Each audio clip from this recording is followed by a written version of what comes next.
So this is from the LA Metro Equity Platform. This is a graphic that appears, I believe, on the first page. And I understand this is something, the equity platform, you've supported over and over again in some of your public comments. I'd love for you to explain what this means. Well, thank you for the question, Senator. Yes, we advocated and supported equity in a big way at LA Metro and every organization that I have been a part of. I think it's crucial for us to understand diversity, equity, and inclusion. And so what you're looking at is equity with everyone on a level playing field, if you will. And that is what we espoused at every organization that I've been in, especially LA Metro. And what do these boxes represent, I guess? I mean, they're, equality here, they have different sized boxes, and then here, there are different boxes here. I'm just curious what this is supposed to mean. Yeah.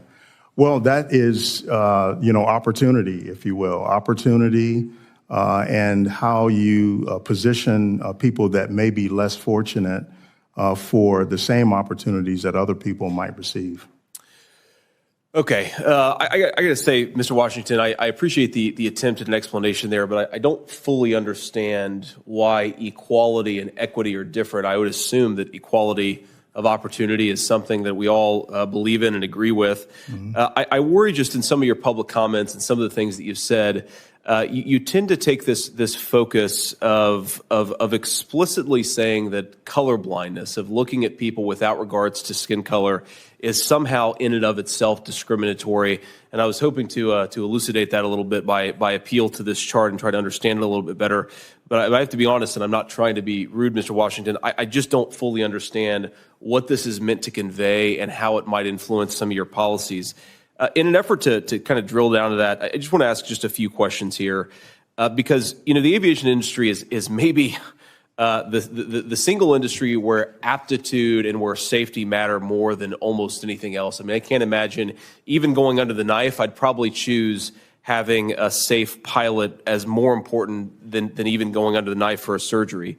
So I just want to ask sort of how this criticism of color blindness that you've had in some remarks in your career intersect with how you think about the standards for pilots that exist in the aviation industry. So a few just very direct questions. Do you believe that white, black, and Latino airline pilots should be able to read, speak, and understand English before becoming commercial airline pilots?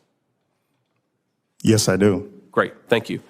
Do you believe white, black, and Latino airline pilots should have to hold the commercial pilot certificate and an instrument rating as they currently have to do? Yes, I do. Great. Do you believe that white, black, and Latino airline pilots should have to have at least 1,500 hours of total flight time in order to receive an airline transport license?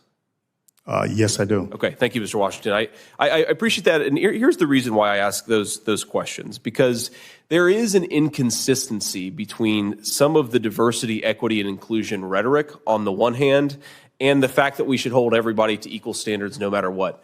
I have 3 young children, a 5-year-old, a 3-year-old, and a 1-year-old. A couple of their grandparents live in San Diego, California, so they're on a flight a couple times a year at least. I'm actually totally supportive of what you might call a Rooney Rule here. I absolutely believe that if we take, black citizens or white citizens or anybody who hasn't had the same opportunities as everybody else, it's great to make that extra effort to ensure that they have the opportunity to become commercial airline pilots or federal administrators or whatever the case may be.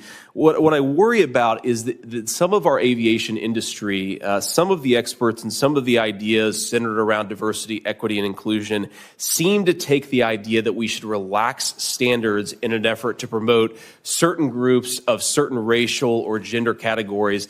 And I just think that's a terrible, terrible way to run an airline industry. I don't really care whether the pilot that I have, what their gender is, what their skin color is.